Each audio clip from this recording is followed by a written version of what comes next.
Good morning, sis. It's me, Nettie, and I just wanted to quickly come and show you how to use your fertility goals chart because this is one of the things that really helped me to get my fertility routine in order and to sort of, get rid of the fluff so that way I was focused and I had clarity on what I was going to do, not only for my day, but for my entire life. So when you open up your fertility goals chart, it's going to look like this and it's going to tell you a little bit about me right here.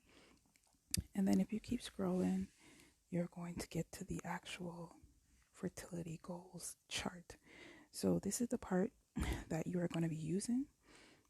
And what you do is you just click on one of the boxes and you type in what one of your goals is. So if you have something that you want to do, you type it in one of the boxes. Now there's 4 different quadrants of this, and I actually got this from a book. I can't remember the name right now. But if I remember the name, I'll send you another email about that. But I actually got this from a book, and basically it helps you to prioritize your urgent goals from your non-urgent goals and your important goals from your non-important goals. So typically what happens is that during a typical day, we may focus primarily on goals that are or things that are not important and not urgent. So things in this category are the number 4 quadrant. And these are basically time wasters, things that we really don't need to be doing, just sucking up a lot of our time, right? And then we also have the urgent but the not important quadrant, or quadrant number 3. And in this section, it's pretty much the same thing. It's, when the phone rings, but we know it's not necessarily important, and it is, or when you get a notification on Facebook, from Facebook or from Instagram or things like that. And then we have things that are urgent and important, things that we do actually need to do in the number 2 quadrant. That's why it's number 2 right here instead of number 1, even though you probably would expect this to be in that order, but it's actually not. The urgent things that come up every day that are important, while they are important, they also distract us from doing the long-term things that we need to do to get to the next level. So these include things like maybe checking emails that are important, maybe doing a lot of tedious tasks, maybe finding pictures for your blogs, things like that, things that take up a lot of time, that are kind of tedious and that really can be outsourced, right?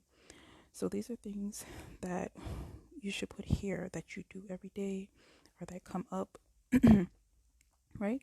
But what we really want to focus on is the things that are not urgent, things that don't need to be done right now, but that are important and will get you to the next level. So as far as fertility goes, this can include things like excuse me, this can include things like doing your yoga routines. This can include things like doing your womb massages, things like meal prepping or eating healthier, making sure that you actually create a grocery list or something like that. So when you get to the grocery store, you don't just resort to habit and you actually get the things that are nourishing and health giving and promote fertility. These are things such as making sure that you are getting the proper amount of exercise, and a lot of things like that. A lot of things that sort of do take a lot of maybe planning or preparation, or that you're not necessarily going to see results from today or right now. So things like even yoni steaming, these things are not necessarily urgent. It's not something that is like pressing on you to do right now, but these are the things that in the long term are going to get you closer and closer to your goals.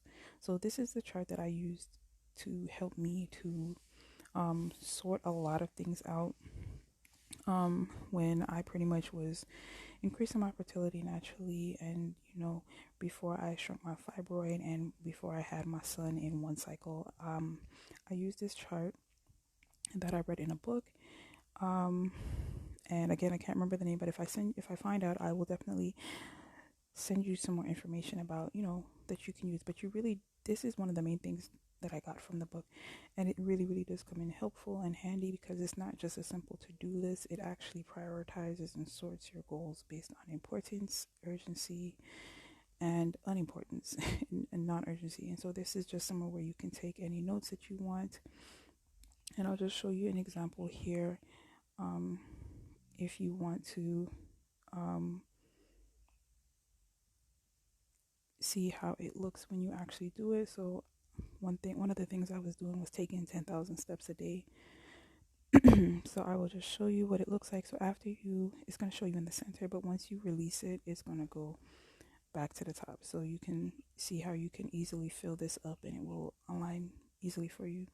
And then the same thing here with the notes, you just type in whatever you need to type. And then when you release it, it will release. And so that is what I have to show you here about this quadrant chart. So make sure that you go ahead and try it out now.